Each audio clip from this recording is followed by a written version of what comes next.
America को खदशा है कि ईरान से जंग चंद हफ्तों तक तूल पकड़ सकती है। तवील लड़ाई से अमेरिका के फिजाई दिफाई जखायर खत्म हो सकते हैं, क्योंकि एक आने वाले मिसाइल को रोकने के लिए आमतौर पर 2 से 3 इंटरसेप्टर्स दरकार होते हैं। ये इंटरसेप्टर्स वो मिसाइल होते हैं जो आने वाले मिसाइल को या आने वाले ड्रोन अटैक को ये उसको रोकते हैं, और ये एक को रोकने के लिए 2-3 जो है वो हवा में जाते हैं। अब जरा आप फर्क चेक करें कि फर्क कितना ज्यादा है। जो ईरानी मिसाइल है ना, और ये बरतानवी रिपोर्ट है कि ईरानी मिसाइल जो है या उनका जो ड्रोन है जो आगे अटैक करता है वो $35,000 का एक पड़ता है ईरान को, मगर उसे रोकने वाला जो इंटरसेप्टर है वो $4 मिलियन का मिसाइल है। एक $4 मिलियन का है, तो 100 गुना से ज्यादा महंगा है। यानी दुगना हो तो बहुत ज्यादा होता है, 2 गुना, 3 गुना, 4 गुना, 5 गुना, 100 गुना, ये इतना ज्यादा महंगा है उसको रोकना। तो उसकी कॉस्ट का बहुत ज्यादा फर्क है, और फिर बाद औक़ात वो एक नहीं 2-2, 3-3 इस्तेमाल करने पड़ते हैं। तो ये बहुत कम खर्च में ईरान इस लड़ाई को बहुत लंबा ले जा सकता है। मार्को रूबियो की भी एक वीडियो इसी बारे में वायरल हुई है। मार्को रूबियो जो वजीर खारजा है अमेरिका के, उन्होंने कहा कि ईरान एक अंदाजे के मुताबिक हर महीने 100 से ज्यादा मिसाइल तैयार करता है, जबकि इतने ही अरसे में 6 से 7 इंटरसेप्टर तैयार हो सकते हैं। तो ये तो मुवाज़ना ही कोई नहीं है। यानी इंटरसेप्टर जो है उसकी टेक्नोलॉजी बड़ी उसकी पेचीदा है। वो 6 से 7 तैयार होते हैं, वो उधर 100 के करीब जो है वो हमला करने वाले मिसाइल या उससे ज्यादा तैयार कर देता है। तो यहां पे मुकाबला नहीं है। और अमेरिका देखिए कितने इंटरसेप्टर इस्तेमाल कर सकता है। अगर उनके पास ये लामहदूद होते या बहुत बड़ी मिकदार में या तादाद में अमेरिका के पास होते, तो अमेरिका खलीजी ममालिक को जरूर बचाता। यानी सऊदी अरब को यह शिकवा ना करना पड़ता, कतर को यह शिकवा ना करना पड़ता, कुवैत को यह शिकवा ना करना पड़ता कि अमेरिका उठा के इंटरसेप्टर्स ले गया है इसराइल में और वो इसराइल को बचाने की कोशिश कर रहा है। देखिए लामहदूद तो नहीं है ना, महदूद है, इसीलिए अमेरिका ने उनको मूव किया और ले जाके इसराइल को बचाना शुरू कर दिया और खलीजी ममालिक को अकेला छोड़ दिया। इस बात का शिकवा खलीजी ममालिक ने किया, खासतौर पर सऊदी अरब ने। और अमेरिका का जो अपना जखीरा है जो उन्होंने अपने दिफा के लिए रखा हुआ, उसको वो किसी लड़ाई में बाहर ले जाके नहीं झोंक सकते। लिहाजा उन्हें बहुत बड़ी मिकदार में इंटरसेप्टर्स चाहिए होंगे। अगर उनके पास नहीं है चंद हफ्तों के बाद, तो फिर बहुत वुल्नरेबल हो जाएगा इसराइल, क्योंकि इसराइल खुद ये नहीं बनाता। इसराइल खुद जितने हथियार बनाता है वो इस काबिल नहीं है कि वो ईरान का मुकाबला करें। और ईरान अगर लगातार हथियार बनाता जाता है और रशिया और चाइना की सपोर्ट उनके साथ रहती है, फिर बड़ी मुसीबत बन जाएगी, बहुत बड़ी मुसीबत बन जाएगी। और जंग फैलने का खदशा ये चाइना कह रहा है, और तीसरी आलमी जंग का खतरा है ये रशिया कह रहा है, और ये बात फेंकी नहीं जा सकती। अब आलमी सतह पे देखें इसके असरात तो आ रहे हैं। अब नए हरमज जो है वो बंद होने की वजह से हजारों तेल बरदार जो टैंकर्स हैं उन्हें अब समझ नहीं आ रही जाना किधर है। उनका सफर रुक गया है, वो जैम हो गए हैं और सारे के सारे खड़े हैं और वो तलाश कर रहे हैं रास्ता कि हम जाएं कहां पे, और कई जो है वो लंगरअंदाज हो गए हैं। तो ईरान ने ऑफिशियली अब नए हरमज को बंद कर दिया है, और ये उसको लंबे अरसे तक बंद रख सकता है, और कुछ ना करे तो इसको बंद रख सकता है। इससे पूरी दुनिया के अंदर तेल की कीमतें ऊपर जाएंगी और एक बहुत बड़ा माशी बहरान पैदा हो जाएगा। कतर ने गैस की प्रोडक्शन बंद कर दी है, और उसके बाद जो यूरोपियन गैस है उसकी प्राइस 45% तक बढ़ गई है। आज मैं आपको बता रहा हूं, कल ये 28% तक बढ़ी थी, और अब जो खबर आई है लेटेस्ट वो ये बता रही है कि 45% तक यूरोपियन गैस की प्राइस बढ़ गई है, जो बहुत खतरनाक है और ये कोई अच्छी खबर नहीं है। अब नाज़रीन एक और सवाल बार बार पूछा जा रहा है कि ये जो अमेरिका के 3 जेट गिरे हैं ये गिराए किसने। देखिए ईरान ने गुज़िश्ता चंद महीनों में सरफेस से फजा में, यानी जमीन से फिजा में मार करने वाले कुछ हथियारों का मुआहदा किया था, चाइना के साथ भी और रशिया के साथ भी। इन दोनों के पास ये हथियार बहुत अच्छी कैपेसिटी वाले मौजूद हैं। अब क्या ये हथियार इस्तेमाल हो रहे हैं, इसके बारे में आप अभी कुछ नहीं कह सकते, क्योंकि जंग चल रही है, जंग के बाद इसका तखमीना लगाया जाएगा।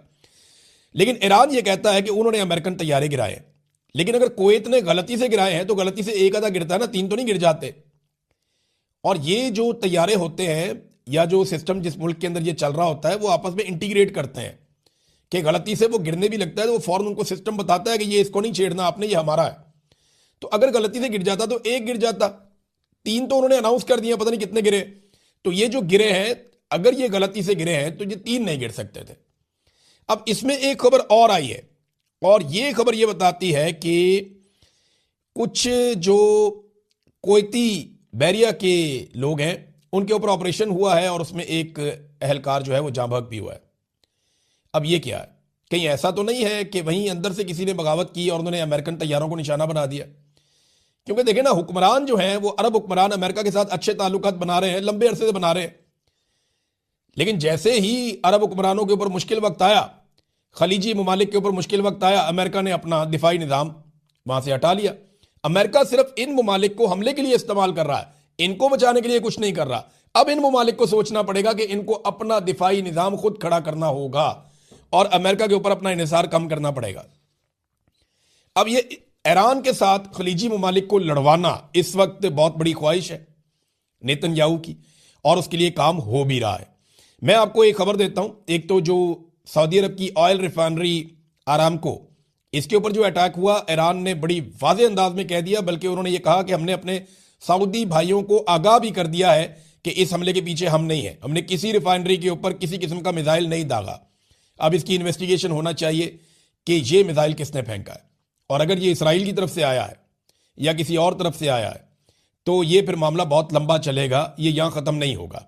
क्योंकि ईरान ने साफ कहा, ईरान कह सकता था हमने मारा, जंग में है वो, गलती से आ गया, लेकिन ईरान ने कहा जी हमने बिल्कुल नहीं मारा, हमने किसी ऑयल फील्ड के ऊपर अटैक नहीं किया। अमरीकी एक सहाफ़ी हैं, ये टकर कार्लसन, इन्होंने एक इंकशाफ किया है।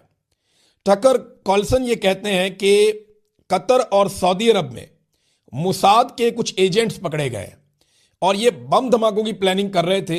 इस इल्ज़ाम में गुज़िश्ता रात इनको पकड़ा गया है और ये कोशिश कर रहे थे कि जो अमेरिका के इत्तेहादी ये खलीजी ममालिक हैं, कतर और सऊदी अरब, यहाँ पे इस किस्म की बम धमाके या कार्रवाइयाँ करवाई जाए जिससे अनारकी फैले और इन्हें लड़ाई के ऊपर उकसाया जाए। अब ये देखें, ये खबर बहुत बड़ी खबर है कि यहाँ पे मुसाद के एजेंट पकड़े गए हैं इन मुल्कों में। तो अब अरब मुल्कों को ये बात समझ आना शुरू हो जाएगी कि ईरान हमारा दुश्मन नहीं है, बल्कि ईरान से डरा कर हमारे ऊपर लंबे अरसे तक मुसल्लत रहने वाले लोग हमारे दुश्मन हैं। और हमें तो ज़रूरत ही नहीं थी इतना पैसा खर्च करने के लिए अपने दिफा पे, जितना हमने खर्च कर लिया। अगर अपने ऊपर खर्च लेते तो आज शायद बेहतर पोजीशन में होते। नाज़रीन, एक और बड़ी खबर है और वो ये है कि महमूद अहमदी नजाद बहुत मकबूल हैं ईरान के अंदर, साबिक सदर हैं ईरान के और बड़ी ज़बरदस्त शख्सियत के मालिक हैं और बड़ी शानदार इंसान है। महमूद अहमदी नजाद जो हैं वो बच गए हमले में। उनके बारे में पहले इतला आई थी कि उनकी शहादत हो गई है, लेकिन अब जो इतला आई है उसके मुताबिक वो बच गए हैं। यूरोप से पहले हुक्मरान ने आवाज़ उठाई है, ये स्पेन के वज़ीर आज़म हैं पेड्रो, इन्होंने अमरीकी हमले और इसराइली हमले की मजम्मत कर दी है, इसे बैनुल-अक़वामी कवानीन की खिलाफ वर्जी करार दिया है और अपने अड्डे भी देने से इनकार कर दिया कि हम अपने अड्डे भी नहीं देंगे। जबकि बरतानिया ने अड्डे तो दे दिया अमेरिका को, लेकिन लड़ाई में उतरने से इनकार कर दिया। उन्होंने कहा हम इस लड़ाई का हिस्सा नहीं बनेंगे। हमने माजी से सबक सीखा है, जो इराक जंग में हमारे साथ हुआ उससे हमने ये सबक सीखा है कि अब हम दोबारा इस तरह की लड़ाई का हिस्सा नहीं बनेंगे।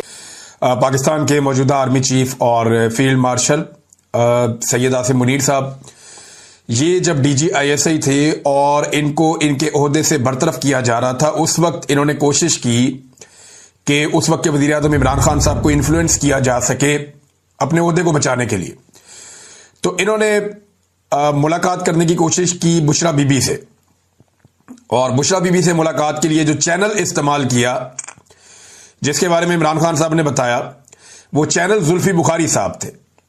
कि जुल्फी बुखारी साहब को राब्ता किया और राब्ता करके कहा जी मुलाकात करवा दें बुशरा बीबी से मेरी, और बुशरा बीबी ने वो मुलाकात करने से इनकार कर दिया। और इमरान खान साहब अब ये कहते हैं कि यही वजह है कि आसिम मुनीर बुशरा बीबी अपना गुस्सा उतार रहे हैं या उन्हें निशाना बना रहे हैं। अब ये जो मामला था ये तो इमरान खान साहब ने कहा था, तो मैंने जुल्फी बुखारी साहब से राब्ता किया और कोशिश की कि उनसे पता करूं, तो मेरा उनसे राब्ता हो गया क्योंकि जुल्फी बुखारी साहब अमेरिका में मौजूद हैं और वहां वो एक बड़ी इंपॉर्टेंट हेयरिंग है जो वहां पे हुई अमेरिका में। उसकी तफसीलात मैं आपको बाद में बताता हूं। ये Tom Lantos Human Right Commission है अमेरिका में, कांग्रेस में, और ये बहुत इंपॉर्टेंट कमीशन है। इसी कमीशन में जब हेयरिंग हुई थी अहमद नूरानी के भाइयों के हवाले से, तो फौरी तौर पे अहमद नूरानी के भाइयों को ISI ने रिलीज कर दिया था और बाद में यह कहानी बनाई गई थी कि कच्चे के डाकू इन्हें उठाकर ले गए थे और उसके बाद वो वहां से फरार होकर आ गए या पुलिस वहां पे चली गई या कुछ इस तरह बाजियाब हो गए। तो ये कहानी थी। अच्छा जी, अब ये इसमें जुल्फी बुखारी साहब ने बिल्कुल कंफर्म किया जी, और इन्होंने कहा कि तब हमारे राब्ते हुआ करते थे आसिम मुनीर साहब से, ये DGISI थे, हुकूमत के साथ ये राब्ता कर सकते थे। और DGISI ने उस वक्त बुशरा बीबी से मिलने की ख्वाहिश का इजहार किया था, लेकिन बुशरा बीबी ने मिलने से इनकार कर दिया था। यह बुशरा बीबी उस वक्त नहीं मिली थी, उस वक्त के DGISI जब इनको होते थे बरतरफ किया जा रहा था आसिम मुनीर साहब से।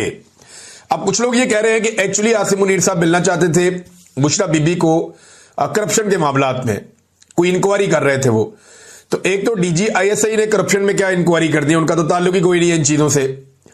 और दूसरा, क्या वो ये चाह रहे थे कि वो जाएं और जाके बुशरा बीबी से तहकीकात करें खातून अव्वल से? तो ये कोई बातें ना, कोई सेंस नहीं बनती। अच्छा, बहुत सारे लोग ये कहानी सुनाते हैं और बार बार ये कहते हैं कि हाफिज सैयद आसिम मुनीर साहब जब DGISI थे तो जनाब ने कोई करप्शन पकड़ ली थी बुशरा बीबी की, फराह खान की और उस्मान बुज़दार की, और इन्होंने कहा था कि ये लोग करप्शन कर रहे हैं, तो इस गुस्से में इमरान खान ने इन्हें ओहदे से हटा दिया था। ये अब जो कहानी मार्केट में फ्लोट की गई आज से 2-2.5 साल पहले, वो ये है। हालांकि इससे पहले किसी को इस कहानी का पता भी नहीं था, कोई अलिफ बे भी नहीं थी इस कहानी की, लेकिन अचानक से ये कहानी मार्केट में फ्लोट की गई कि ये जनाब हुआ था। देखिए, अब वही आसिम मुनीर साहब मुल्क के स्याह और सफेद के मालिक बने हुए हैं। अब वो फील्ड मार्शल भी हैं, आर्मी चीफ भी हैं, और ये हुकूमत भी उनके कदमों में बैठी हुई है। तो जो चाहे वो करें। कल वो अहमद वली खान ने ठीक बात की ना कि मौजें तो सारी जो हैं वो इधर हैं और इनको तो कोई छेड़ नहीं सकता। तो ताकत तो सारी जनाब, ताकत का जो मंबा है वो तो आर्मी चीफ हाउस है, इस वक्त उनके पास है ताकत, GHQ में। और मामला ये है कि अब सारी ताकत आपके पास है, तो पकड़े उस्मान बुज़दार को, पकड़े फराह खान को, और केस बनाए बुशरा बीबी पे उस करप्शन का जिसको पकड़ा था आसिम मुनीर साहब ने, और उनके पास कोई फाइल थी। क्या आज तक वो फाइल सामने आई? नहीं। क्या आज तक उस फाइल के कोई इल्जाम प्रैक्टिकली सामने आए? नहीं। इल्जाम क्या था कि ये लोग कोई अफसरान की ट्रांसफर पोस्टिंग करते हैं, जिसमें ये अफसरान की ट्रांसफर पोस्टिंग के लिए पैसा वसूल करते हैं। भाई, वो जो पैसा वसूल किया, रिश्वत लेना और देना दोनों जुर्म है। तो वो जो अफसरान रिश्वत देकर अपनी ट्रांसफरें ले रहे थे या अपनी पोस्टिंग्स करवा रहे थे, वो अफसरान किधर है? उनमें से कितने गिरफ्तार किए आसिम मुनीर साहब ने आर्मी चीफ बनने के बाद? 1, 2, 10, 20? कोई भी, एक भी नहीं। उस्मान बुज़दार कहां पे है? वो गर्मियां आजकल, तो वो आम ठंडे करके खा रहे हैं वहां पे दरिया में या स्विमिंग पूल में। तो उस्मान बुज़दार साहब को पकड़ लेते, उनसे पूछते कि आपने ये करप्शन क्यों की है। फराह खान के खिलाफ कौन सी कोई संजीदा एफर्ट हो रही है? कोई भी नहीं। चले, बुशरा बीबी तो जेल में है ना, तो बुशरा बीबी के ऊपर ही केस बना देते कि जनाब ये खातून ने ये पैसा वसूल किया, इस मद में वसूल किया, इस अफसर ने ये पैसा दिया और फलां फलां ट्रांसफर और पोस्टिंग हुई। अगर एक फाइल आसिम मुनीर साहब के पास थी तो वो फाइल आज कहां पे है? ये सारी ऐसा लगता है कि कहानी है। अगर ये सच होता तो आज ये चीजें हमारे सामने होती। आज ये चीजें जो है ना, वो इतने सारे इद्दत वाला केस बनाने की जरूरत तो ना पड़ती, ये अजीबोगरीब किस्म के भोंडे मुकदमात बनाने की जरूरत तो ना पड़ती। फिर तो सिंपल ये होता, तोशा खाना का केस बनाने की जरूरत भी ना पड़ती। तोशा खाना में तो जितने भी पाकिस्तान के बड़े बड़े ओहदेदार हैं, चाहे वो जर्नैल हैं, चाहे वो सियासतदान हैं, चाहे वो माजी के वज़ीर आज़म हैं, चाहे वो मौजूदा, उस सबके घरों में सामान गया हुआ तोशा खाना का। ये कोई अनोखी खातून अव्वल तो नहीं थी कि इसके घर में क्यों चला गया, सबके घरों में जाता रहा, या तो सारों को पकड़ के अंदर कर दो। तो ये भोंडे केसेस बनाने की जरूरत तब पड़ी जब कुछ और था नहीं। अगर तो आसिम मुनीर साहब के पास कुछ होता तो वो उसकी बुनियाद के ऊपर आज केसेस बनाते, अगर वो सॉलिड होते।